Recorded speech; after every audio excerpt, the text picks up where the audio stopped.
our pillar, without remembering how he always pushed those around him to do better and to be better. He read extensively and ensured that he imparted the knowledge he gained. I quoted one of his favorite books, The Secret.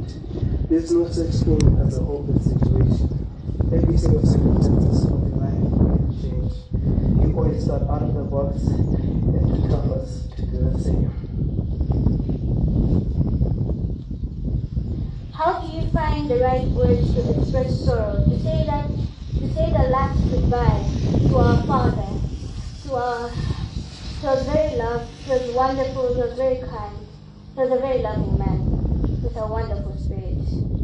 Rest Dad, rest comrade.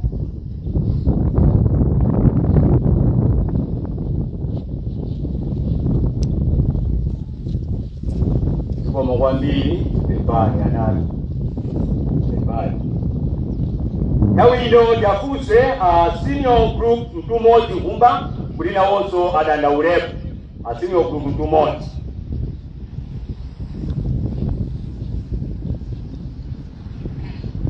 Kuramba.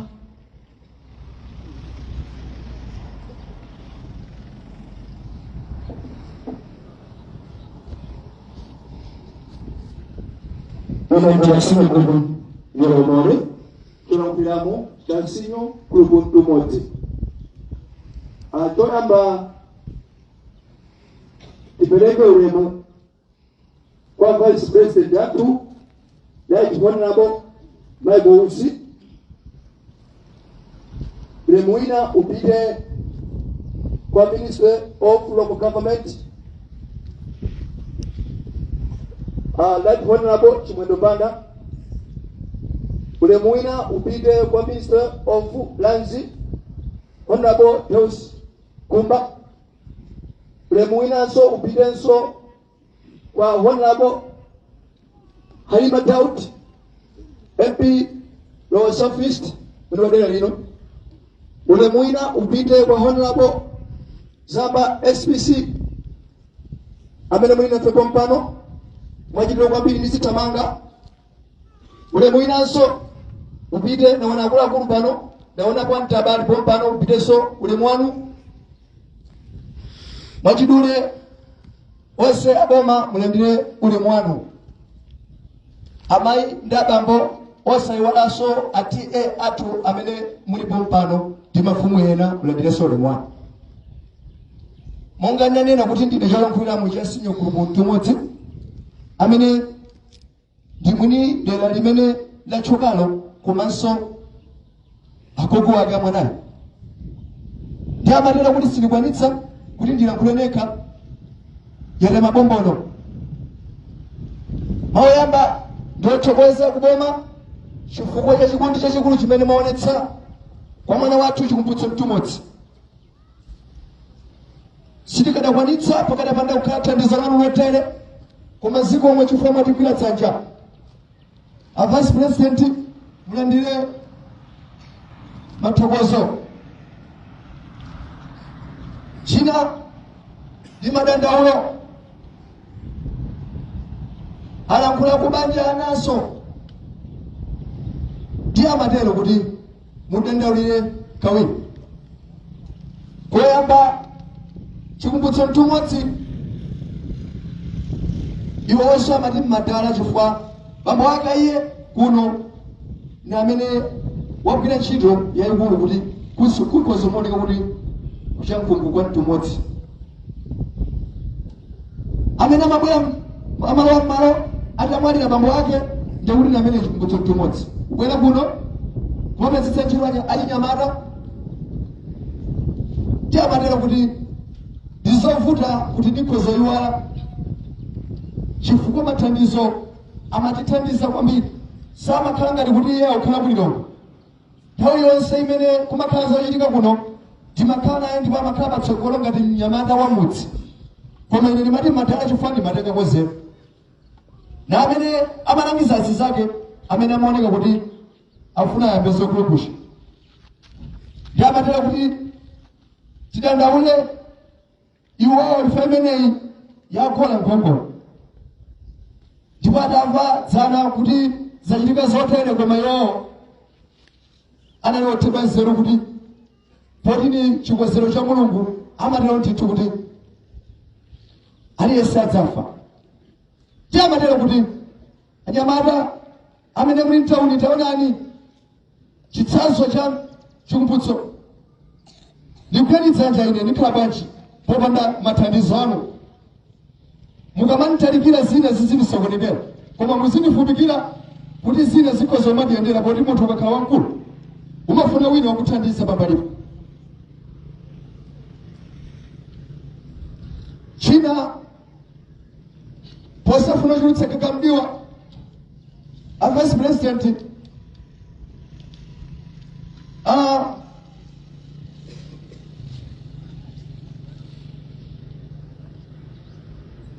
pepani mafuna kuti ningokumbukira kuno poti zikachulukitsa sizidyoka. Zapadera achinyamata timatiti kupempheni kuti kunjaku kwavuta ndithu. Kuvuta kwake chaka chino munda nimene muonekeramo ndi amatera kuti tikuchenjezeni chifukwa pali ena makuba ndithu. Pepani chonde teni tipite kumadimba wamani ndipo mpano lidukubira kuti atitumizira anyamata ajani fyaje kuti mwina tikhoza pesako ngongole chifukwa minda mundeza tivuta. Ngati kuli madera ena amene avuta njala koma kunonso a vice president kumenenso kwavuta njala kwambiri zikomo kwambiri mamene.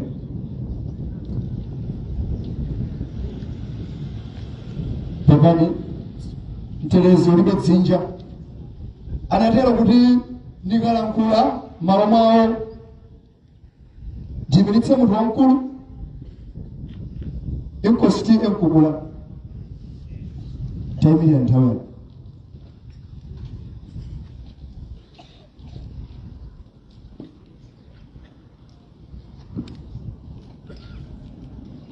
Nthawi ino ndi ya inkosi mkukula.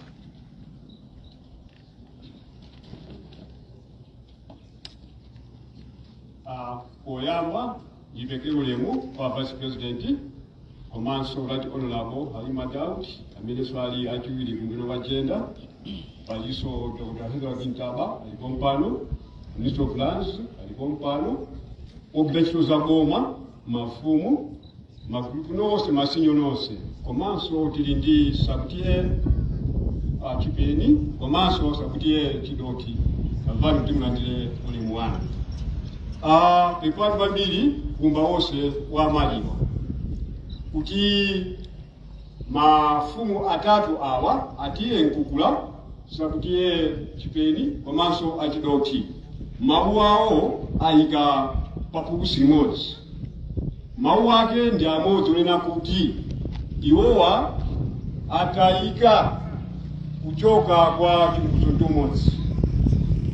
Chifukwa tikamati kuti dziko ni anthu ngati amenewa ndipo zambiri zimene atichitira kuno kwathu kuno komano nzosayiwalika kotero kuti pamene mukulira kubanja kwa mtundu umodzi imvani kuti achipeni achidoti gogo inkosi nkukula mukule nawo limodzi. Kuthokoza timatiti tithokoze chithokozo choyamba chipite ku ofesi kwa vice president kuti nchodabwitsa koma kwa ife nchotikomera kuti utseka ofesi nkubwera kuno kuzakhala nafe pamaliro. Mwapadera tifuna tithokoze chifukwa kukhala limodzi pamavuto ngati awa timalimbikitsana chifukwa pepani kotero kuti munthu umalimba mtima. Tithokoze kwambiri a vice president kubwera kuzakhala nafe pamwambo umenewo mwatikuta mwatiyanjanitsa. Tithokoze. Kuthokoza kwina kupitenso kumagawo kumbali ya mafumu kuti tonse takumana pano kuchitira umboni mwana wathu kuchoka pakati pathu. Tithokoze mwapadera komanso konse kumene chikumbutso wagwira ntchito kusiya ntchito nkubwera kuzakhala nafe pamwambo umenewo mwapadera pamenepo tifuna tithokoze. Zikomo kwambiri Zikomo kwambiri. Ulemu oberekedwa kwale kwa Vice President. Ndipo nthawi ino chikumbutso tumodzi anali ndi azake amene amacheza nawo, amene amayenda nawo. M'malo mwake onse sangabwere nkulankhula, ndiye tiafunse Mr. Geoffrey Chikuta kuti alankhule m'malo mwa mabwenzi wake wa chikumbutso tumodzi amakuta.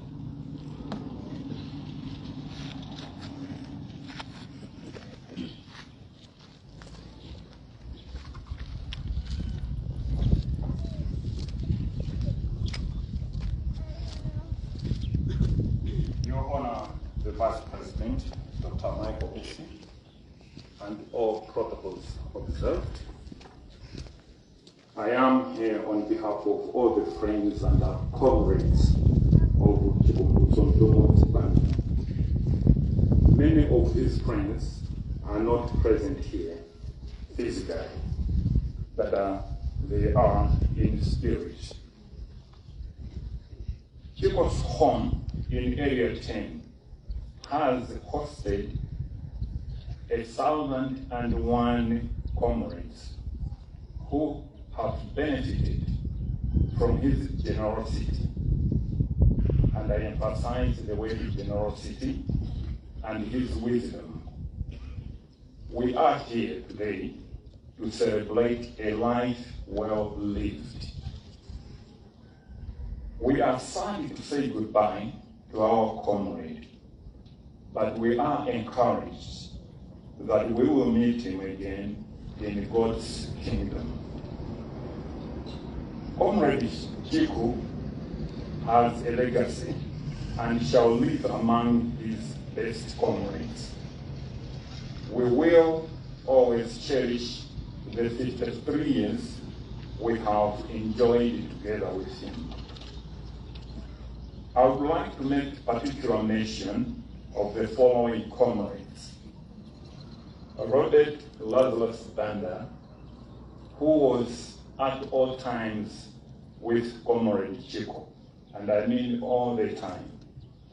We have Comrade Lazarus, George Piri, Jeffius Lazaro, Martin Kachwati from Reserve Bank of Malawi, Hendrix Laher, Shindi Mwala, Innocent Kadamanja, Andrew Nkana, Rhoda Bondo, and Mrs. Kamtuzi, Stella Malola, Frank Kamana, Fadrick Matemba, and Christopher Mledemba, Jerry Manga, and Joe Murray. All these comrades have been with late Chico in the last 30-40 years, and it is necessary that I mention them by name. May the soul of Comrade Chico rest in eternal peace. Thank you. Thank you very much. How you know? Yafunse iwabele awilia Dewa Heritage. We are also around them. Dewa Heritage Foundation.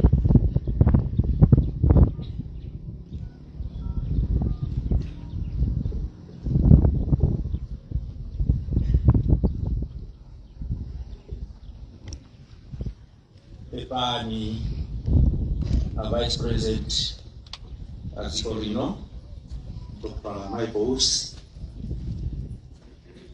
Maiwatu, Maizamba, Pepani Gwambiri, Pepani Mafumu, chifukwa chota ya mwana wanu, Mtumodzi, Pepani wina, apite kwanzanga kuchefu, amene muli pano, Bambo Lyson Banda, Bambo Ndakwa, chifukwa chota ya mzatu, amene tapita naye ntchito kwa nthawi yayitali, chikumbutso Mtumodzi. Pepani kwambiri Bambo Mseka, a former Vice Chair, Ajewa Heritage Foundation, amene mwataya mwana wanu, chimene chinali chida chanu, pamene makuimbirani foni mmangolira kusonyeza kune kuti mwachoka. Pepani kwambiri bambo Mseka ndi banja lonse la mtu mmodzi, pepani kwambiri, pepani. Pepani ampingo chifukwa chotaya nkhosa yanu, mwachidule umba wonse wa maliro. Pepani kwambiri, pepani.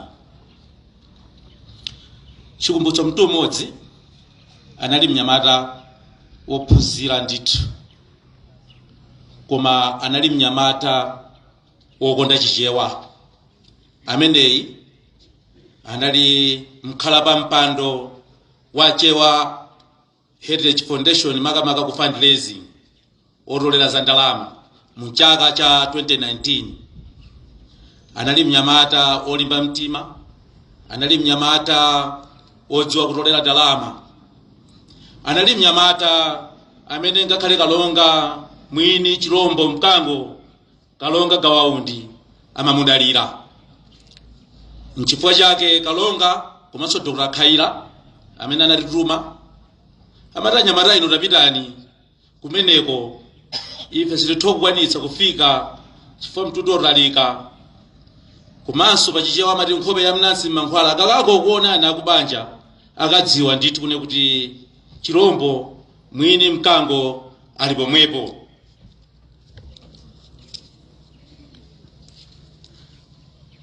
Kalonga gawaundi anatiuza kune kuti kauze na Chewa ansanu kune kuti maphunziro ndi ofunikira kwambiri, akatengere chitsanzo makamaka cha chikumbutso mtu mmodzi.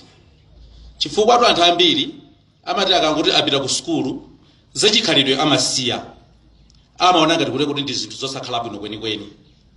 Koma kalonga amati kuti iyayi kauzeni wanthu kune kuti munthu akapita ku sukulu komanso azikhala munthu wosunga chikhalidwe. Munthu akakhala wachikhalidwe wamiyambo, kauzeni wanthu kune kuti sichiletso chomapita ku mpingo. Atengere chitsanzo cha chikumbutso mtu mmodzi. Tinawo azathu ena amati kuti akangote kuti ife ndifa chikhalidwe cha makolo, nthawi yomweyo ndi kuti khomo la chalichi anasiya kupita. Anatero kalonga kune kuti iyayi kauzeni anthu kune kuti atengere chikumbutso mtu mmodzi amene samadziwa khomo la chalichi. Chikhalidwe cha miyambo ya chichewa ndi chikhalidwe, komanso chikhristu ndi chikhristu. Palibe munthu amene angatenezone kuti popeza ndi wa miyambo ndiye kuti sangayerekeze upita khomo la chalichi, aliyense amadziwa kuti ndi olekedwa mchauta. Komanso kalonga ananena kuti iyayi kauzeni anthu kuti aziyesetsa kusunga chikhalidwe. Anthu ambiri amachita manyazi ndi kusunga chikhalidwe cha chichewa, chimene amaona ngati kuti akamasunga chikhalidwe cha chichewa ndiye kuti ateromo ndiye kuti akugwa ku mpingo. Si choncho iyayi. Chewa Heritage Foundation imene mtu mmodzi amayendetsa nawo imasunga chikhalidwe, komanso kuteteza chikhalidwe, komanso kupititsa patsogolo chikhalidwe. Kalonga anatiuzanso kuti kauzeni mtundu wanga, si bwino kuti anthu azigulitsa minda, si bwino anthu azigulitsa malo, chifukwa akagulitsa malo sizikhala bwino, adzasowa pokhala. Ndi bwino anthu ngati afuta kanga achepe azipeketseko vinyolo.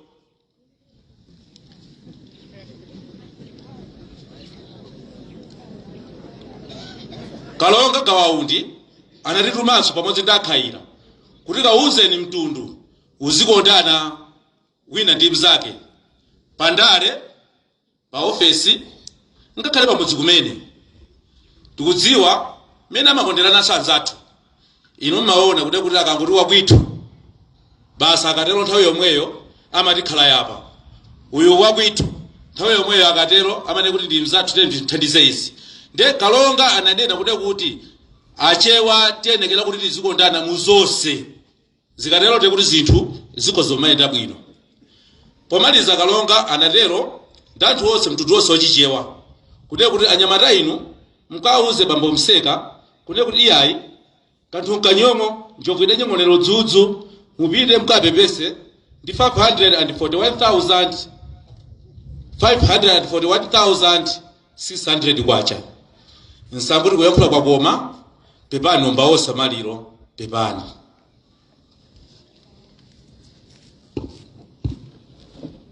Zikomo kwambiri kumeneko kunali kudandaula kwa Chewa Heritage Foundation ndipo olemekezeka Vice President komanso amayi akwanu amenenso ali pompano tipitiriza ndi program nthawi ino tiyafunse MP adera lino Mayi Halima Daud, Deputy Minister of Gender, kuti nawonso adandaulepo amayi Daud.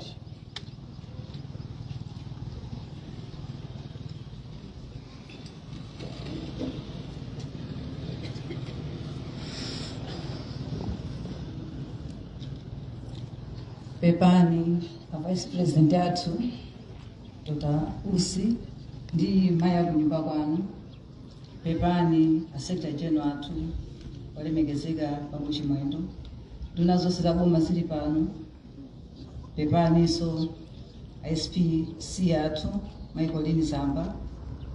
Pepani ainkosi nkukula Sabtie Chipeni Sabtie Chidoti ndi magogo nonse muli pano. Pepani Pepani tose omwe mapensho za boma akubanja.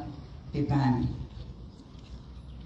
ine Vice President choyamba fandi pepese kubanja kati MP wa dera lino pazomwe zatigwera. Achikumbutso mtu modzi anali munthu wabwino, munthu wocheza ndi wina aliyense. Ine the last week omwe mwana ndimbira phone kundifunira zabwino zonse tinacheza mene namvadzana kuti achikumbutso mtu modzi atisiya zinandikhudza kata khatu kucheza ngati mchimwene wanga. Ine nditose akuno kwa wati mkukula Sabtie Chipeni ndi Achidoti akubanja tikuti anano limodzi ndidziwa chomwe chachitikachi chinthu chomvesa chisoni, chinthu choopsa kwambiri, koma kuti Mulungu adalemba kuti aliyense azafa tiyendisiye Mulungu kuti akhale Mulungu. Ndithokoze nonse mabwera pano kuzalira nafe kuti izi zomwe zimafunika zomwe amatiuza sa President athu Dr. Lazarus Chakwera kuti nzathu akakhala mavuto tikhale naye limodzi, nzathu akakhala pabwino pamtendere akusangalala tikasangala naye limodzi. Nimawa wafana mthokozeni nonse pano nabwera manga Vice President athu mthokozeni koposa ndilo munthu oti office mwanu mwezi zambiri pamwe siya zonsezo kuzalira nafe kuno mchamkuno tuli Mulungu akudaliseni. Pepani Pepani Pepani.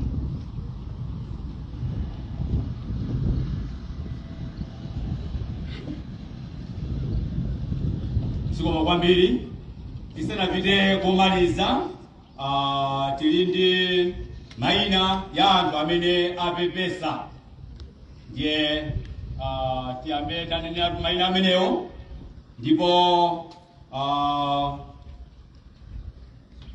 His Excellency Dr. Lazarus Chakwera apepesa ndi 1 million kwacha a President amenewo. A Vice President Dr. Michael Usi apepesa ndi 750,000 kwacha.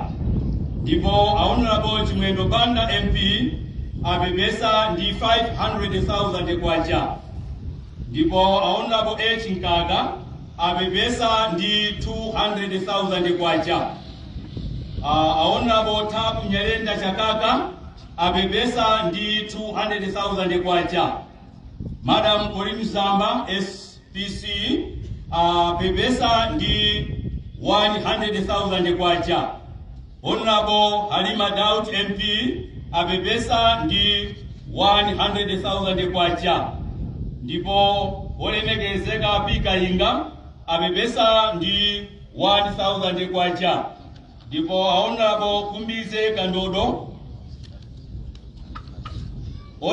Kumbize Kandodo Chiponda MP apepesa ndi 100,000 kwacha. Agayinga 100,000 kwacha, Akumbize 100,000 kwacha. Ndipo Honorable Dennis Gumbo MP 100,000 kwacha. Mr. WF Matambo 200,000 kwacha. General Paul Valentino Piri 100,000 kwacha. All principal secretaries 1,405,000 kwacha. Ndipo the organization of Youth Army 150,000 kwacha. Akudiyowa omwalirawa anali board member kumeneko. Ndipo Ameya Esther Sagawa 50,000 kwacha. Komanso Minister of Homelands and Staff 50,000 kwacha. Mr. Innocent Kazamira 200,000 kwacha. Mr. Holedi Chiramba 200,000 kwacha.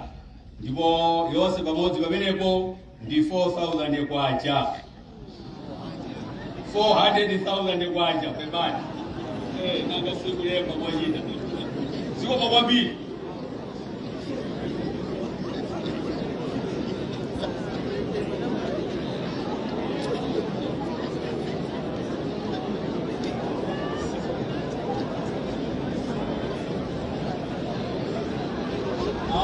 Nanga fizika kala dole mawina ndoni.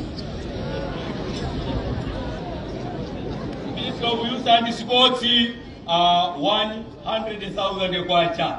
Minister of Youth and Sports. Tumembekeza ulizikwera pagulu pamodzi kuti ikoza kuziona. Chabwino ndi zimenezo olemekezeka tukupitiriza ndipo nthawi ino tsopano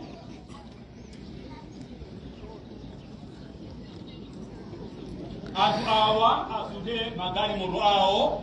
Anthu awa asunde magari moto awo.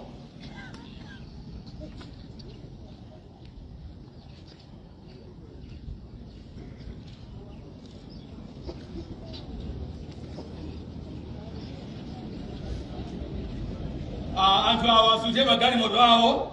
MG 399A, BW 684, BY 3507, MG 39 40AK, 49 tukambasa MG 39 4AK, komanso NU 1067, 1067.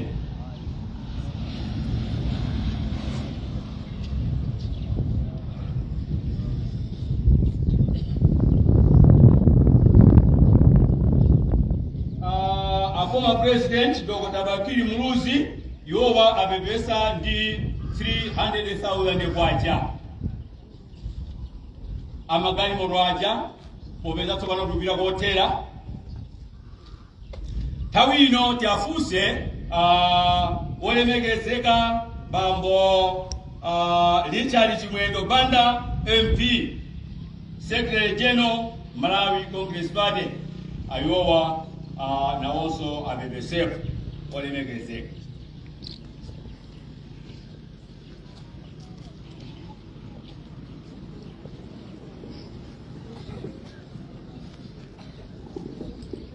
Choyamba ndipereke kupepesa kwa kukulu kwa inu Right Honorable Vice President wa dziko la Malawi Dr. Michael Usi pamodzi ndi amayi.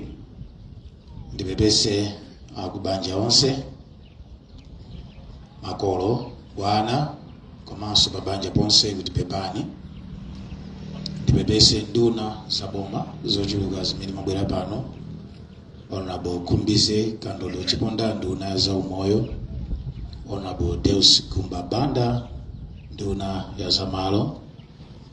Honorable Halima Daud amene muliso mphungu wa nyumba ya malamulo dera lino, Deputy Minister of Gender, nduna ya chiwiri kapena Deputy Minister of Foreign Affairs Mai Patricia Kainga Nangozo, taonanso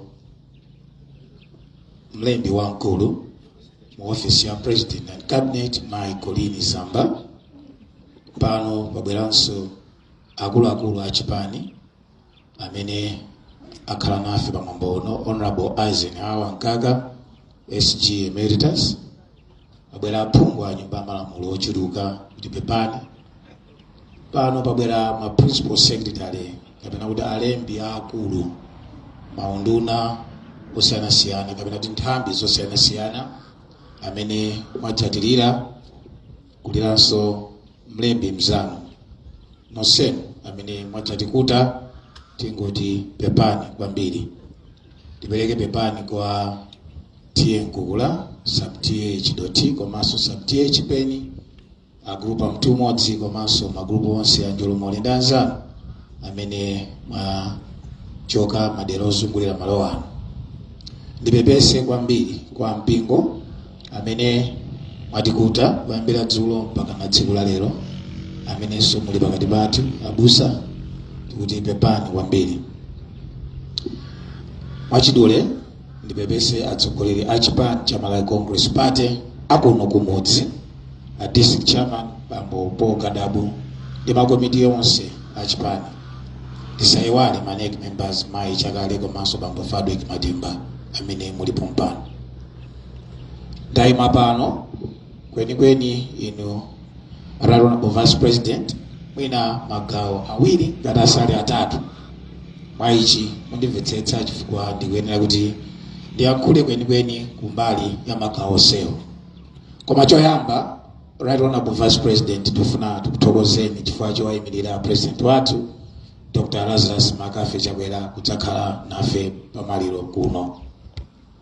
Chilonso munapitanso ku nyumba zikuonetsa chikondi chanu chimene muli nacho kwa ife kuno, komanso chikondi chimene munamkonda m'bale wathu amene wagona apa.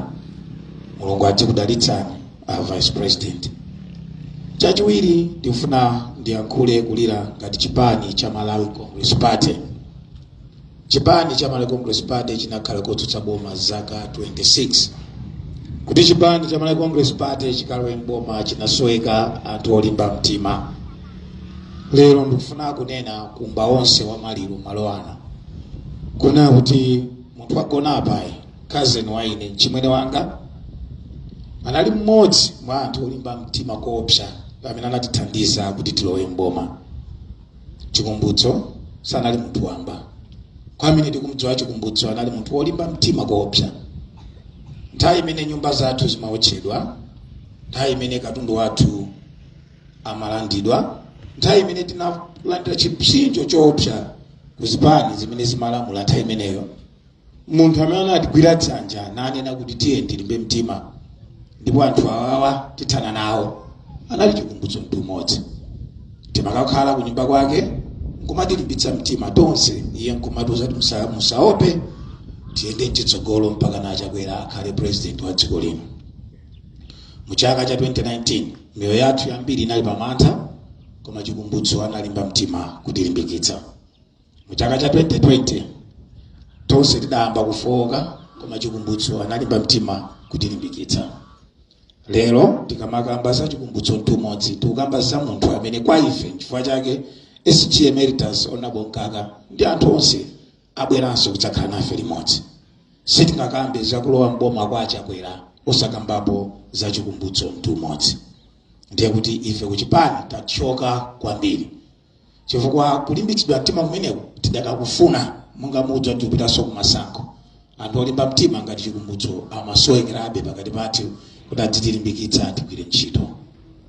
Mzimu wake ukause mtendere. Kumbali yofika kuno kumudzi, ine ndi wako mkuno, wagona apayi ndi cousin wanga, ndipo mkolo wathu ndi awali apo Bambo Mseka. Ndiye kuti tikati tatigwera kachilichonse chachitika chokhudza kuno kudowa, ndiye kuti Chikumbutso amakhala patsogolo. Chikumbutso samabwera mochedwa ngati wena amene amangobwera kudzafuna mpando pazochitika. Chikumbutso amakhala mdzukulu, amakhala opezeka pazochitika zina zilizonse. Kwa ifeyo timadalira koopsa, mujana nenera Andrea kuti ndiye kuti amakhala munthu woyanjanitsa ndi kuitana anthu pamodzi. Bwerani tichite limodzi. Chikumbutso amakumbuka kuti amachoka kumudzi, ndipo kumudziko kuli wanthu. Komanso kwa ife amene machoka mbali yakuno tikamawerengana ndiye kuti timayambiranso pa chikumbutso mtu mmodzi ngati mwana wamkulu amene amatitsogolera pa zochitika. Mwaichi ngati mmodzi mwana akuno kudowa komanso kwenikweni chigawo chakuno ku East ndiye kuti tachoka chifukwa cha imfa ya chikumbutso mtu mmodzi. Pomaliza timafuna kulira motere kuti a vice president amfumu aja amayankhula koma pamaso pa vice president mokhala ngati mopochoka pa nkhani ya njala. Kuno ino vice president mudziwe ngati kuli anthu olimbikira ulimi number 1 ndifeyo. Chifukwa chake mukafika pano pamakhala msika waukulu, mukapita patsogolo pa Chezi pamakhala msika waukulu, mukaenda 2 km pamvera pamakhalanso msika waukulu. Timadalira zolima kuti tizigulitsa. Anthu akuno sakonda zopempha, koma chaka chino tathyoka kwambiri. Pa nthawi imene timati tizikhala ndi chimanga kapena sawa kapena soya kuti zikakhwime zikache, pamene kwabwera ng'amba yoopsa kwambiri. Ng'amba imene yapangitsa kuti mbewu za anthu amene ali apa ena amene ali kumudzi mbewu zimenezo zitherepo. Moti njala imene timati mwina tichira, njala imene ya vice president ndiye kuti ipitirira. Chigawo chino chadowa ngakhale kumtunda ngakhale kufika mpana kusalima chili pa chilala chachikulu. Ndiye mafuna kuti pamene inu mwabwera kuyimira a president a dziko la Malawi komanso ntchito zimene mukuzichita dziko lonse tikumatha kuona kuti vice president uyu akugwira bwino ntchito ndachakwera. Ndiye tikumaonanso kuti zogawagawa ndi zina zikumachitika. Moti tikachoka pano tsiku lina tidzafunanso mudzabwerenso pano kuti mudzatigawirenso chakudya. Koma koposa mudzananenera fertilizer wakumadimba chifukwa mkwawamu kwawawu tili nawo madzi amene tingathe kulima ndi kuthandizika mu nthawi ya njala. Pomaliza penipeni vice president mukamamva kuti achakwera anavotedwa 98%, anthu ake ndakuno kuchankhungu kuno kwa kongeresi nyo yeniyeni. Anthu ali apawa amamkonda kwambiri chakwera, moti ambiri ayowa adalembetsa. Mukawuza president kuti pamene tikuwathokoza kuti alira ndife poti kuta pamaliro pano, mukatsimikizirenso kuti anthu akuno amakonda chakwera ndipo tidzavoteranso chakwera. Mulungu akudalitseni nonse. Tiyenditengere khalidwe ya chikumbutso mtu mmodzi amene ali munthu wokonda wina aliyense, ocheza wina aliyense. Kwa ife chikumbutso is a hero. Kwa ife chikumbutso ndi munthu amene tidzamnyadira mpaka nakalekale. Kwa wena amene sangamsangalatse chikumbutso, kwa ife amatisangalatsa. Kwa ife anali mthandizi. Kwa ife analopezeka pa nthawi ya mavuto. Ambuye akudalitseni na vice president. Zikomo kwambiri.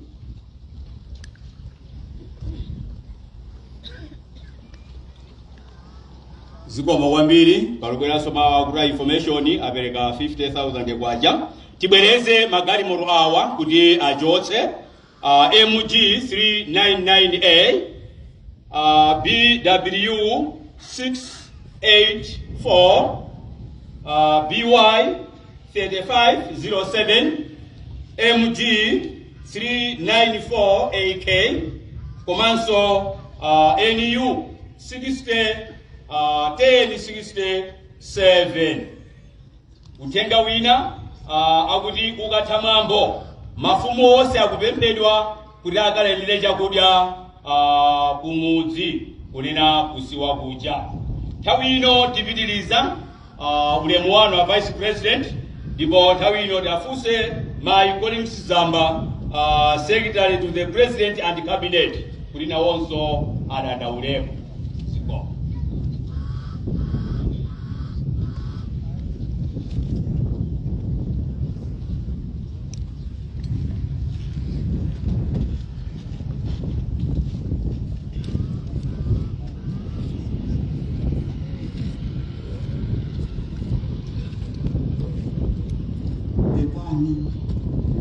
Akubanja la mtu mmoja. Lepani Right Honorable Vice President, ndi Madam Usi, Ministers, Cabinet Ministers, and Deputy Ministers, pamodzi ndi ISG, also Minister of Local Government, komanso ma Principal Secretary onse muli mumbuyo wangaku pepani atiye nkukula ndi masabuti achipeni ndi achidoti pepani onse akumidiya azizake achiku ndi anthu onse kuno kumudzi pepani. Ngati mlembi mu office ya president ndi cabinet, ma principal secretary amapanga report office imene kwayi. Ndipo yambirira ndilankhuleko za chikumbutso ngati mmodzi amene anali principal secretary mboma. Poyambirira chiku analysis of office ya president ngati press secretary amene presidential aide responsible person and advocate of the president and the media kuyambira August 2005 kufika 2008. Kenakonso anali press secretary 2008 kufika 2009. Kenako anali director wa information and civic education kuyambira mchaka cha 2009 mpaka 2011. Anasunthidwa kuti mboma anthu amatha omazungulira, anakakhala senior deputy secretary ku Ministry of Disability and Elder Affairs mu 2011 kufika 2013. Anabwereranso ku Ministry ya Information and Civic Education kumene anakakhalanso Director of Information and Civic Education 2013 kufika 2014. Kudzabwera mu October 2020 kufika February 2024 anabwereranso kukhala Director of Information, kungosonyeza kuti mbali imeneyi ndi imene amachita bwino kwambiri.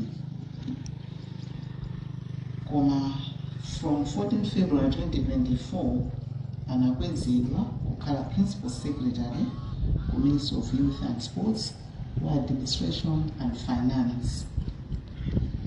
Kufika pa 1 November chaka chatha ndinamusuntha chiku kukakhala Principal Secretary for Procurement and Supplies until pamene watisiya pa 5 May 2025.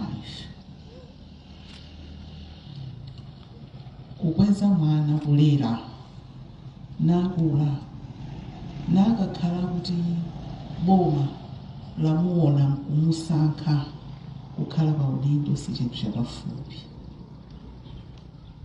Ndithokoze kubanja makolo amayi amene munamulera chiku kuti akhale nawo citizen mdziko muno oti akhoza kutumikira boma. Chikumbutso monga tamva anali wolimba mtima komanso anali ndi luntha ndi kulimbikira ntchito. Mchifukwa chake zinthu ngati zimenezi amapezeka kuti akusankhidwa, apezeka ku State House, akukapezeka kulankhulira boma, komanso akukapezeka kukhala Principal Secretary. Chifukwa cha kulimbika ntchito ndi luntha. Ndi pamenepa ifeso kuboma ngati ogwira ntchito kuboma tachoka kwambiri. Mutumu mumakhala muli jwe tiyambiso ufuna munthu akakhalira sichapafupi. Chifukwa iye anali munthu woti waphunzira kale zambiri kufika pamene anafika apa. Koma tilankhula momwe adalankhulirayo kuti ndinabwera chabe ndipita chabe kwakukomerani kutero mulemekezeke dzina lanu Yehova. Kachiwiri ndingolankhulako kuti ngakhale ndimalankhula ngati mlembi wa boma, koma ndilankhulekonso ngati mwana wakumkumu. Ananena a Secretary General a chipani cha Malawi Congress Party ndi Minister Local Government and Unity kuti tikachoka pano pamakhala msika waukulu paselipa pachezi pamvera uyo mpaka tikafika kuti komawiroko. Ine nimachoka pachezi apa kumkumu. Ndiye tikamakhala kutauniko timakhala kulondoza chikwa amabwera mnyumba kwanga kubwera ngati kuti mwana kuti kumudzi makamaka nthawi imeneyi akunena ndimakhala moyendamo ndachoka ku Zambia ndithamanga ndimwimbira chikuti ndikumane pa Malawi Congress Party timakhala tukakumana makhala kuti tukambirana zoti kuti titani kuno kumudzi. Ndi paichi inenso ndine nafedwa chifukwa makhala muliyenda makhala ndi ana akwanu omwe matuwa tumothamanga kumudzi. Chimenechi malo mwa mafumu kuno ngakhale kuti zinanenedwa kale koma ananilankhulapo mafumu angapo akuno kumudzi otiye Nkukula ngakhalenso zinanenedwa koma ndingoumbira mkocha kuti tikuthokoza kwambiri kwa President a dziko lino Dr. Lazarus Chakwera amene anakutuma na Vice President kuti mukhale pamwambono kulondola mmodzi Principal Secretary mu office ya President pa gulu limene limakhala kuyendetsa boma. Mwatipatsa ulemu mafumu ndi anthu kuti mwachitira chachikulu. Mulungu yekha ndi amene adziwe kuthokoza ndi kutinso anthu ena mukachitire chimodzimodzi mwapatsa ulemu. Komanso ndithokozenso ngati mwana wakuno kuti andale onse mwafika pano, nduna mwafika pano, achikhalidwe munalankhula zikomo kwambiri potilondola kudzatikuta kulira chiko.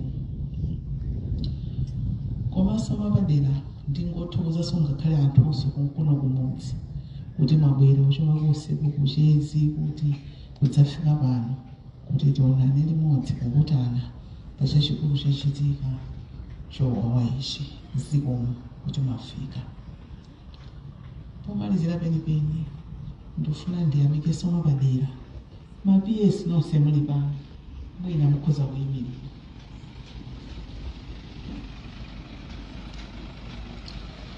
Awa ndi ma Principal Secretary amene mboma amene timakhala ku Senior Management Team Chikumbutso anali mmodzi mwa gulu ili. Zikomo nonse pa ntchito yonse mwagwira kuyambira nthawi ija kufika pano kudzafika kuno kuti tikawike chiko mwamake kumaliza. Zikomo.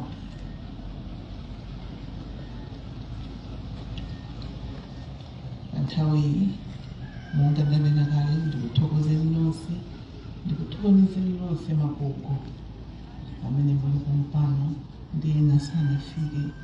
Zikomo zikomo. Mzimu wa chiko ukawuse mutendere.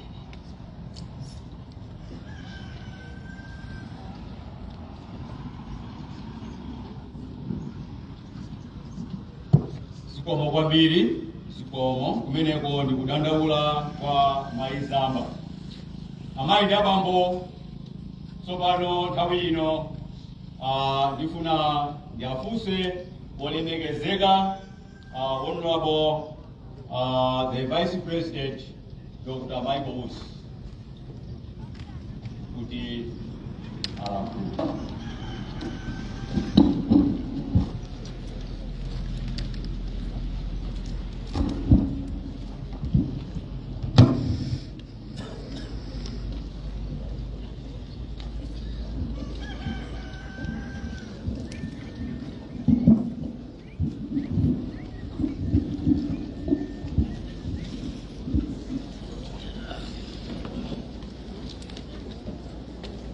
Pepani abanja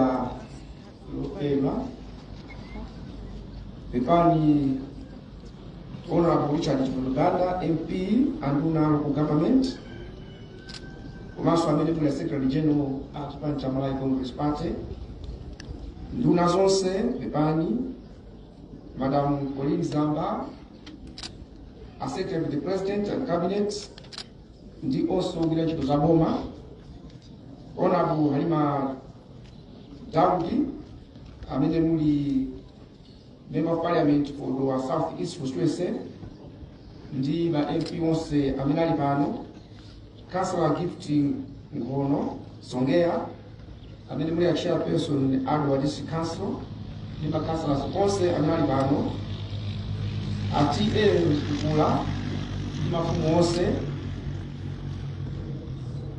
anzawo a chikumbutso mtumodzi, akuluakulu a mpingo, amayi ndi abambo pepani. Uthenga woyamba umene ndili nawo ndiochokera kwa a president a dziko lino Dr. Lazarus Makape Chakwera, opepesa kwambiri chifukwa chotaya mwana wawo amene amagwira ntchito mboma mmene analankhulira Madam Colleen Zamba. Ine sindilankhula zambiri, ndi yake kuti zimene alankhula anduna athu amauma ang'ono, Honorable Richard Chimuluganda, zonse zija zamveka, koma mundilole kuti ndinene mawu awa kunena kuti pamene andale ogwira ntchito za boma akumana ndi ampingo kumakhala kuchalichi kapena kumaliro, ndiye amene amakhala ndi mpata olankhula zofuna zawo amakhala ampingo. Ife aboma andale sitimayankha timati ndiwozozedwa awa Ambuye, ndiponso zikhala choncho. Koma pandimati ndipemphe kuti pamene mukutilankhula,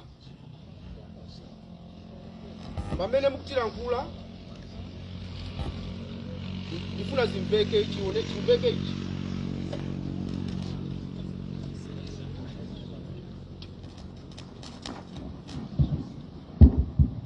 Ndimati ndipemphe ichi, kuna kuti Malawi muno muli nthenda ina yake imene kwambiri.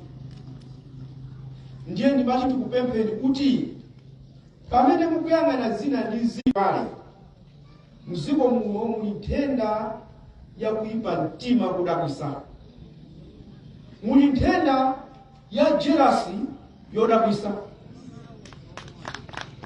Wina kungokolola mbewu sana chimwe twalima yekha, kungokolola mbewu wina wache zimunyasa adana naye moyipa, wina kulembedwa ntchito sana lakwe adedwa kopya kuyang'ana ma social media zimene zikulembedwa zikumapangisa anthu ena osalakwa osagona, mwinanso ntchito kulabwisa chifukwa wina wake amuchita ntchito ya usipasananatu ndiye mwini wake odziwa kupeka. Kuipeka nkhani kuno bwino kuyisiya pasamba la mchezo woiwerenga ngati yoona, ndiye mukamalalikira nkhani imene osamayizemba. Mziko muno muli nthenda yoipa mtima yopeka nkhani majera manga amene tikupita ku chisankho. Kuli nkhani zoti kuziwerenga kuti nkhani ndi ine kapena tilipo 4 pa Efeso 5 verse 15 mwina ena maona ngati kuti aku goma samazwa mawu timawerengaso. Efeso 5 verse 15 akuti potero popenyani bwino umo muyendera, simonga opanda nzeru koma anzeru akuchita machawi, pakuti nthawi mukhalayo ndiyoyipa. Nthawi ino ndiyoyipa.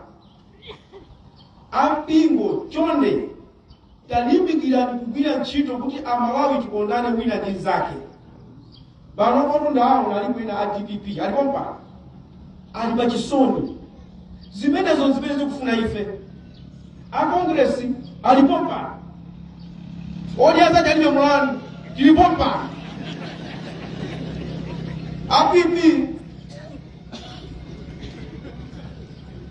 alipo mpaka chimene ndifuna kunena chonena kuti Mulungu sakondwera ndi imfa ya munthu woyipa amafuna anthu abwino kuti tonse tikalowe kumwamba mmene walembera pa Yohane 14:1 ndiye pempho langa ndilona kuti ndale ndi zimenezo zitizuzulani mukachipeza mmene mumachizuzulira munthu komano musamayiwalenso ntchito yanu yoti muyang'ane chofunika cha dziko wapaka prepare anthu kuti akalowe kumwamba tifana izi zimadabisa kwa ngati kuti nthawi zonse wa mpingo kwa ngati kuti ntchito imene ilipo ndiona za ndale zokazokha ndikukulankhula ndikunga inozozedwa chifukwa tonse zakhalapo tsiku tikaweruzidwa ndi Mulungu wakumwamba ndikunena izi chifukwa kuti nkhani yoyipa mtima mdziko muno sili bwino yafika ponyasa tilalikireni tidzudzuleni kunena kuti tikhale anthu okondana kwina ndi mnzake zikakhala ndale mutha kusemphana pa ndale koma sikuti mudane iya ndiye nkhani ya chikondi mdziko muno ndiyofunika nkhani ndiyofunika kwambiri kunena kuti chitukuko chimatha kuvuta chifukwa cha kuyipa mtima ena akuona zitukuko zimene zikuchitika ndi boma ili ngati si zitukuko za anthu koma zitukuko za boma ili tiziphwanye zioneke ngati sakuchita kanthu and yet akuoneka zinthu za mdziko munomo ndiye ndikupempheni ampingo kuti ndife nkhosa zanu aliyense azuzulidwe mutilalikire kuti zonse zikatha tikalowe kumwamba Mulungu akudaliseni pamene mutisogolera pepani.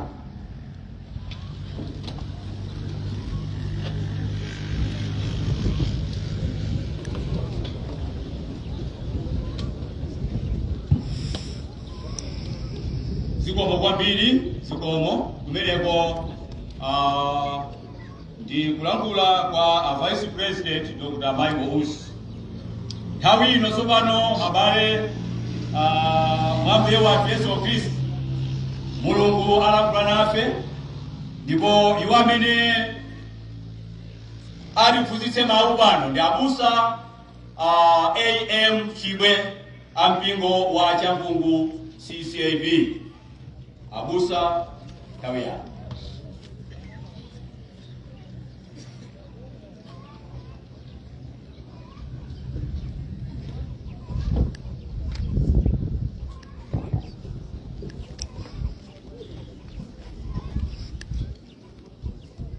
Titsike maso tipemphere.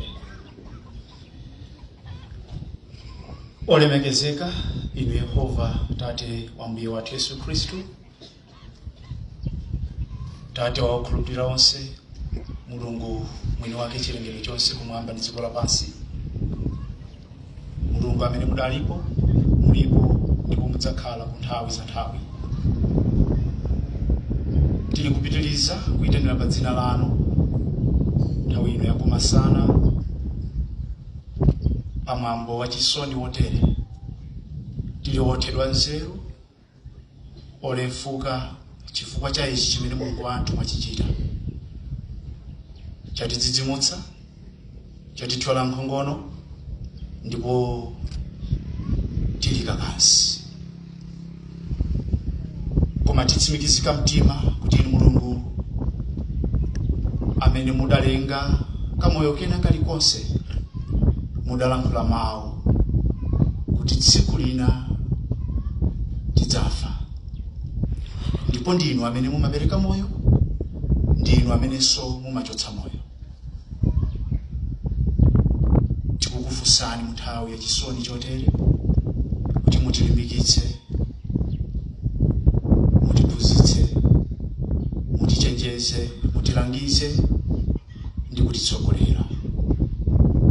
Popeza ife ngati zolengedwa zanu timakhala okonzeka chifukwa cha mawu amene inu mumalankhula nafe. dzionetsereni nokha pakati panthu kukhala Mulungu wamoyo, pamene chilichonse chidzachitika motsogozedwa ndi Mzimu wanu Woyera. Mu dzina la mphamvu la Mbuye wathu Yesu Khristu emphera. Amen.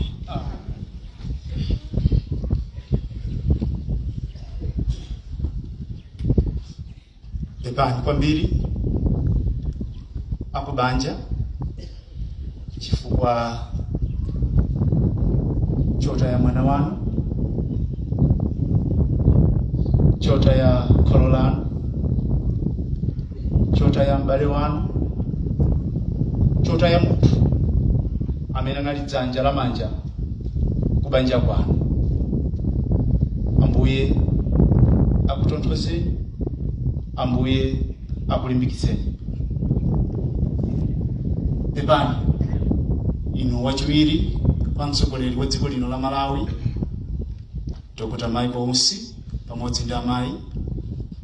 Pepani inu nduna yoona maboma ang'ono ndi umodzi olemekezeka Chimwendo Banda pamodzi ndi nduna zonse.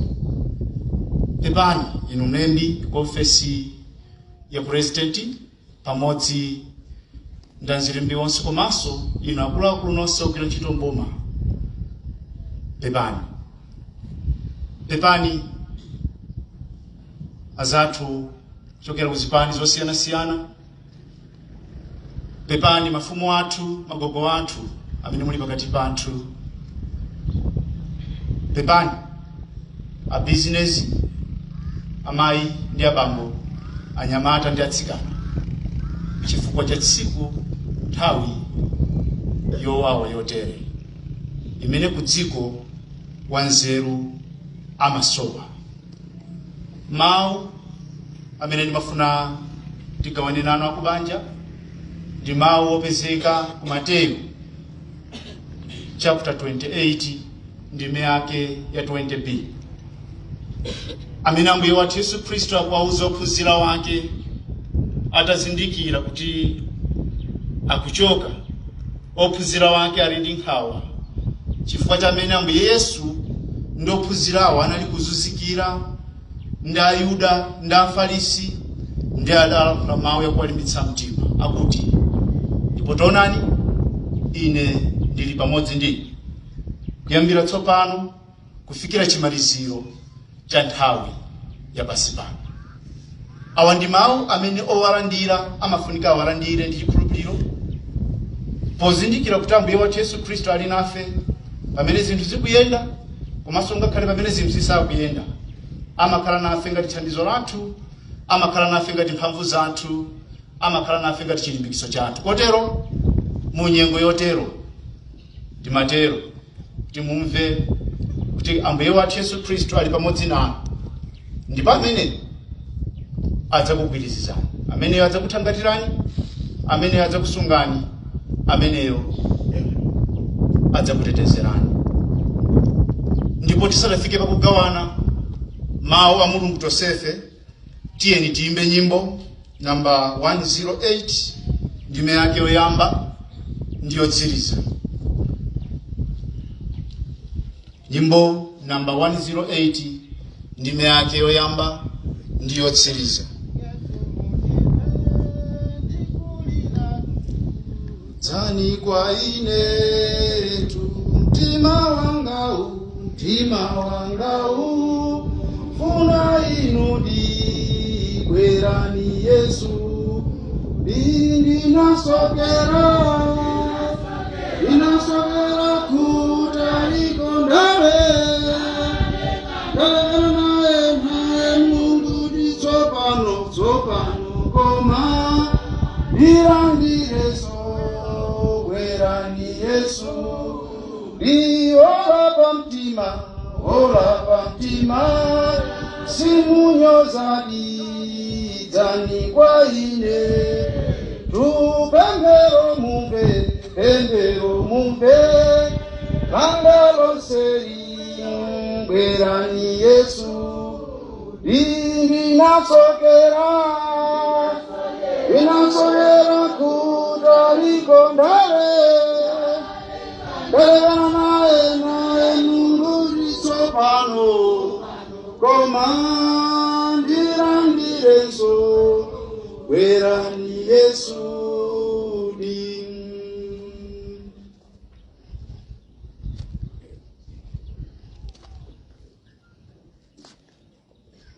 Ndipo ena lonse tieni tikawane ma Mulungu opezeka mbuku la Genesis chapter 25 kiambira ndime yake ya 27 pondizawerenganso Genesis emweyo chapter 27 kiambira ndime yake ya 30 ndima verse ya 3 buku la Mateo chapter 7 ndime yake ya 21 22 23 mau osokolera buku la Genesis chapter 25 akuti Esau agulitsa ukulu wake. Verse 27 ndipo anakula nyama tawo, ndipo Esau anali munthu wodziwa kusaka nyama, munthu wa mtengo, ndipo Yakobo anali munthu wofatsa okukhala mahema. Ndipo Isaki anakonda Esau chifukwa anadya nyama yake ya mtengo, koma Rebeka anakonda Yakobo, ndipo Yakobo anapika podza. Ndipo Esau anachokera kutengo na alefuka. Ndipo Esau anati kwa Yakobo, undipatse ndije chofiracho chifukwa ndalefuka. Chifukwa chake anamutcha dzina lake Edomu. Ndipo Yakobo anati, tikulane lero ukulu wako. Ndipo Esau anati, taona, ine ndifuna kufa, ukuluwo ndizapindula njinawo. Ndipo anati Yakobo, undilumbirire ine lero lomwe. Ndipo analumbirira iye, nagulana ndi Yakobo ukulu wake. Ndipo Yakobo anampatsa Esau mkate ndi mphodza zophika, ndipo iye anadya namwa, nanyamuka napita. Chomwecho Esau ananyoza ukulu wake. Genesis chapter 27 ndime yake ya 30 kufika musi akuti ndipo panali atatha Isaki kudalitsa Yakobo, anatuluka Yakobo pamaso pake pa Isaki atate wake, Esau mkulu wake nalowa kuchokera kuthengo.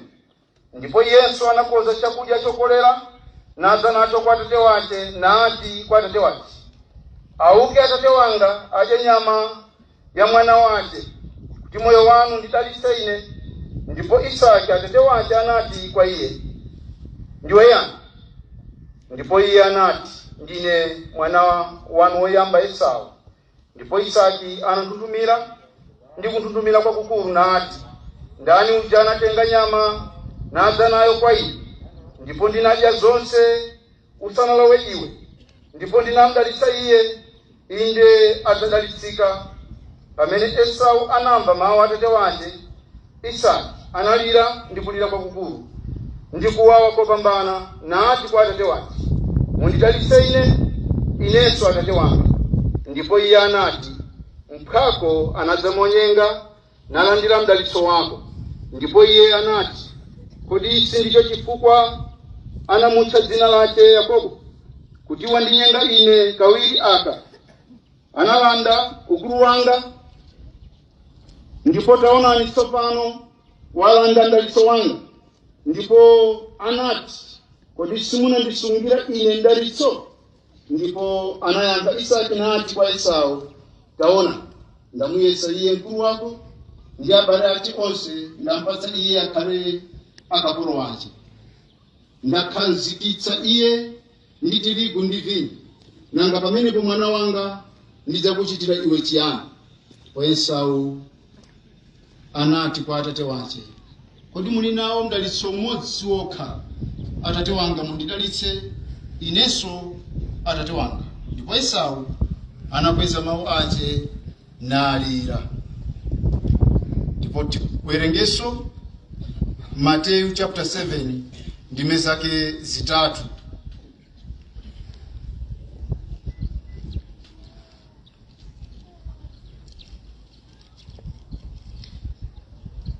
verse 21. Siyese wakunena kwa ine ambuye ambuye adzalowa mufumu wakumwamba, koma wakuchitayo chifuniro cha Tate wanga wakumwamba. Ambiri adzati kwa ine tsiku lomwelo, ambuye ambuye, kodi sitinanenere mawu m'dzina lanu, ndi m'dzina lanunso kutulutsa mizimu yoyipa, ndi kuchita m'dzina lanunso zamphamvu zambiri? Ndipo pamenepo ndidzafukulira iwo, sindinakudziwani inu nthawi zonse, chokani kwa ine inu akuchita kuseruzika. Mulungu wamkulu wabwino adalitse kuwerengedwa kwa mawu ake, ndipo kwa iye kukhale ulemu ndi ulemerero ku nthawi zonse. Kwa ife ana ake amene tikamva mawu Mulungu timawasunga ndi kuachita, kukhale madalitso. Amen. Tiyeni tipemphere. Awa ndiwo mawu anu amene Mulungu mudawapereka kwa anthu okhala pa nkhope ya dziko lapansi, kuti pakuwamva, kuwasunga ndi kuwachita akakhonze kukoza mitima yawo, makhalidwe awo, njira zawo, na akachita nthawi zonse mogonjera inu ndi kukwaniritsa kuchita chifuniro chanu, kuti kukakhale bwino ndiwo. Chifukwa chake mutithandizire, makamaka pamene inu Mulungu Mzimu Woyera mphunzitsi wamkulu mutenga ulamuliro wa kutiphunzitsa, kutilangiza, kutichenjeza, kuti tikakhale okonzeka monga amene Mulungu mufunira. Mu dzina la mphamvu la Ambuye wathu Yesu Khristu pemphera. Amen.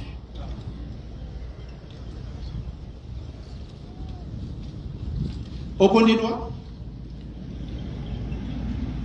pachisoni chotere Mulungu anafanana nafe pamutu kumene likhale funso kwa aliyense. Funso lakuti, kodi mumadziwa kunena kuti chiganizo chilichonse kapena chisankho chilichonse chimene mukhoza kupanga ngati munthu, ngati banja, ngati dera, komanso ngati dziko, tsiku lina kutsogolo zipatso zake zidzakupezani? Kodi mumadziwa kuti chiganizo kapena chisankho chimene mukhoza kupanga lero, chifukwa chakuti mapanikizika, chifukwa chakuti maphumudwa, chifukwa chakuti mapira, kutsogoloko patapita nthawi zipatso za chiganizo chisankho chimene mudapanga tsiku lina zidzabwera, ndipo odzadya wake sadzakhala wina, odzadya mudzakhala wina. Okondedwa, tawerenga ndime ziwiri chokera m'buku la Genesis. Ndime zimene zikulankhula za ana awiri obadwa m'banja la Isaki ndi Rebeka. Tauzidwa awa ndi ana obadwa. Esau adali mnyamata opanda kukhala kutchire popeza amasaka, ndipo adapondedwa ndi abambo ake chifukwa chakuti kawirikawiri anali kudya nyama imene iyeyo amasaka. Koma Yakobo adali mwana amene amakonda kukhala pa khomo. Mwaiti adali mmodzi mwana amenenso amaphika kwambiri chifukwa adali kukhala ndi amayi wake. Esau tsiku lina atapita kokasaka, Baibulo likuti adabwerako ali olefuka ndi njala, ndipo adampeza mng'ono wake ataphika mpodza. Njala itamupweteka, adamufunsa mng'ono wake, undipatse chofiwiracho ndidye. Ndipo Yakobo adanena kuti, achimwene ndikupatsani, koma on condition, lero tigulitsane ukulu wanu. Mawu amene Esau akulankhula kuti, ndili pafupi kufa, kodi ngakhale nditasunga ufulu okhala munthu oyamba kubadwa m'banja lathu, chindipinduliro ndi chani? Koposa utenge ukulu wanga undipatse chakudya ndidye ndikhale ndi moyo. Baibulo likufotokoza zidachitika motero, ndipo ndime yotsiriza ikuti chotero Esau adanyoza ukulu wake. Okondedwa, patapita zaka Isaki wakalamba alifuna aliyembekezera kumalira, adapanga chiganizo amudalitse Esau ngati mwana oyamba kubadwa. Ndipo adamuuza upite kutchire ukasake nyama ubwere nayo udzandikozere chakudya monga amene umachitira nthawi zonse. Akulankhula izi, Baibulo likufotokoza amayi wake adamvetsera, adachita changu ndi kukamuza Yakobo, thamanga undibweretsere timbuzi tiwiri ndikukozere chakudya chakuti ukapereke kwa tate wako kuti akudalitse. Yakobo adayesera kudandaula kuti kutheka adzandizindikira m'malo molandira dalitso ndizatembereredwa. Koma Rebeka adamulimbitsa mtima, pita ngati ndi temberero libwere pa ine. Okondedwa, Yakobo adapita ndi kukakoza chakudya chokolera ndi kudzampatsa tate wake. Adamudalitsa. Adatha kumudalitsa, akutuluka mnyumba ya bambo wake, Baibulo likufotokoza kuti Esau oyamba kubadwa koma amene adagulitsa ukulu wake adafika ndi nyama yake, adayikoza, adakafika kwa tate wake nanena kuti adzuke tate wanga adye nyama ya mwana wake kuti amudalitse. Pamenepo Isaki adayankha namuza, ndiwe yani popeza anadza wina ndamudalitsa m'malo mwako. Yakobo adazindikira, Esau adazindikira kuti amene wachita ichi ndi Yakobo. Ndipo alutero ambuti n'chifukwa chake adamutcha dzina lakuti Yakobo. Adandilanda ukulu wanga, apa wandilandanso madalitso wanga. Okondedwa, ndi matero kunena kuti poyondola nkhaniyo dalitso limene limafika liperekedwe kwa Esau, tikhoza kuona ngati Yakobo adaba dalitso la Esau. Koma nkhani yakuti nthawi ina yake, munyengo ina yake, Esau atapanikizika ndi njala, Esau atavutika, adauona ukulu wake osafunikira, adapanga chiganizo chogulitsa. Sadalingalire zakuti kutsogolo ukulu wake usafunika ngati njira yakuti dalitso lake libwerere. Okondedwa, idafika nthawi imene amayembekezera akhoza kulandira dalitso.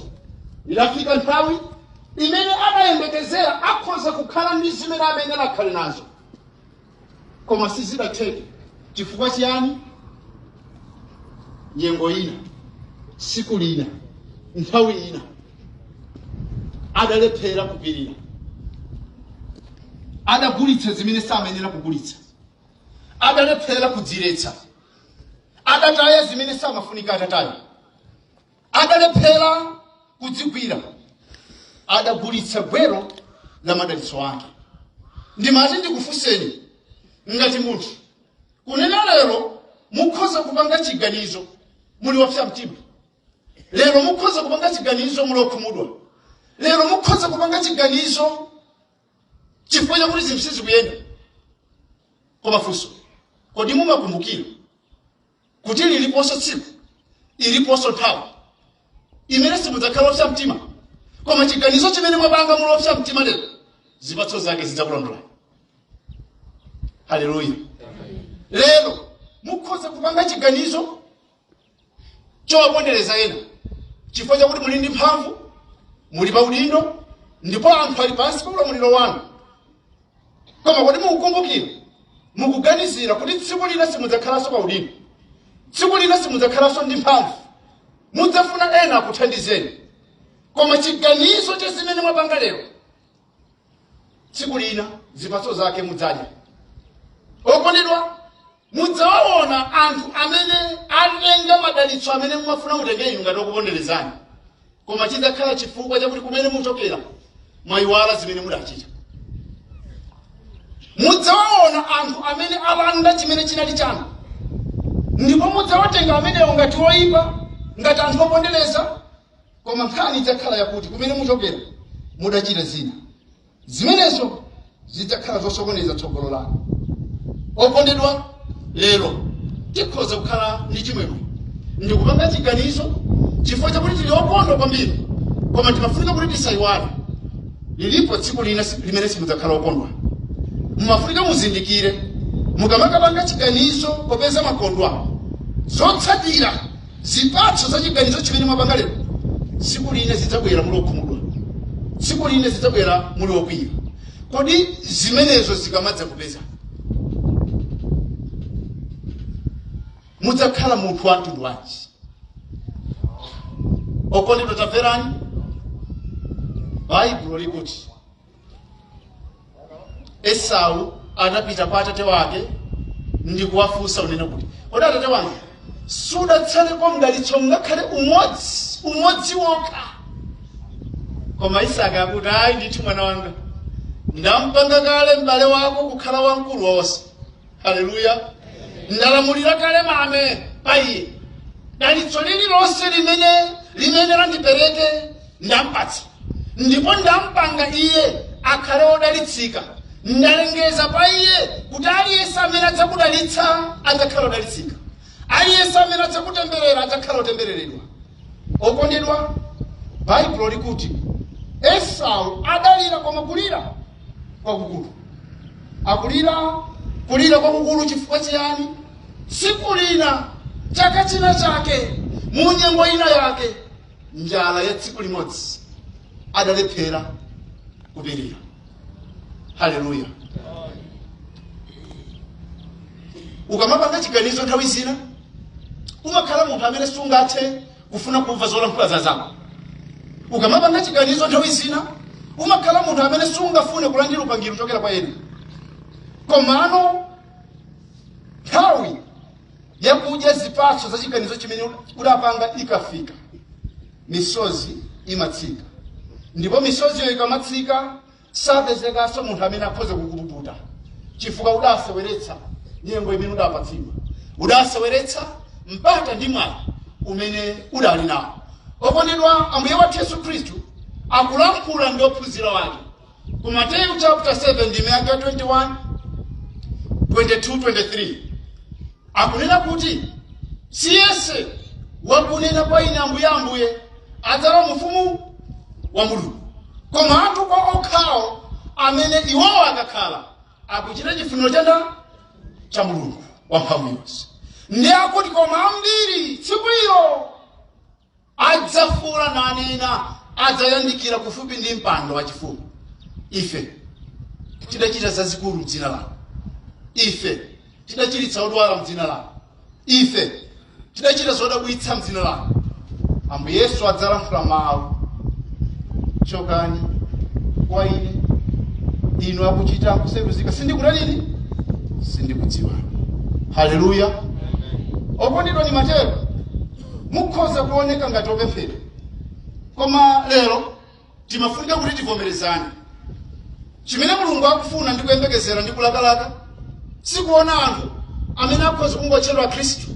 Akufuna kuona anthu amene adapanga chisankho chokhala ana a Mulungu, amene akamakhala moyo unowo, akamakhala mdziko lino, akuganizira, akukumbukira, lero ndili ndi moyo koma mawa sindidzakhala ndi moyo. Lero zinthu zili bwino koma mawa zinthu sizikhala bwino. Lero zinthu zikuyenda koma mawa zinthu sizidzayenda. Kaganizidwe ka mtundu umenewo ndi kamene anthu otchedwa opemphera anafunika azikhala nako, anafunika azilingalira, anafunika azikalondola ndi kukatsata. Si wonse amene adzanena Ambuye Ambuye adzalowa mu ufumu wa Mulungu. Funso,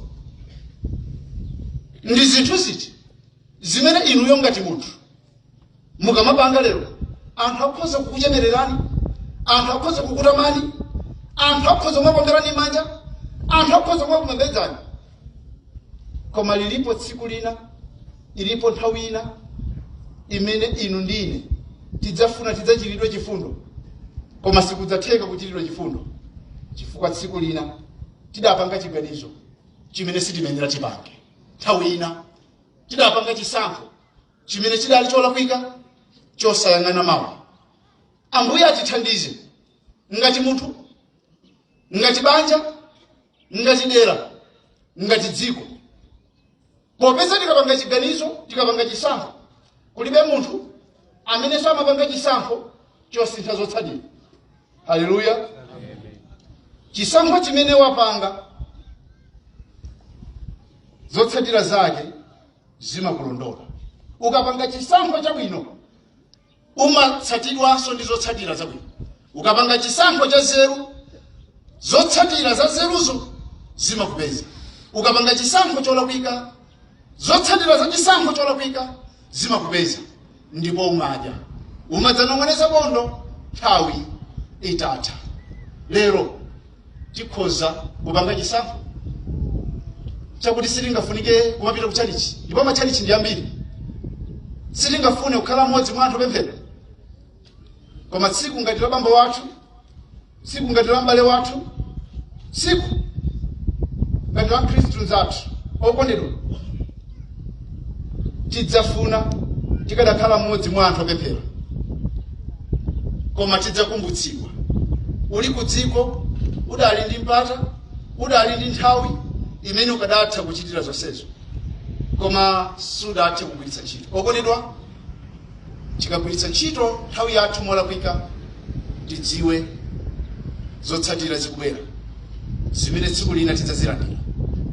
Odala iwo amene akamakhala amazindikira akuyenera kuchita mwanzeru kuti mawu adzakhale okondwa.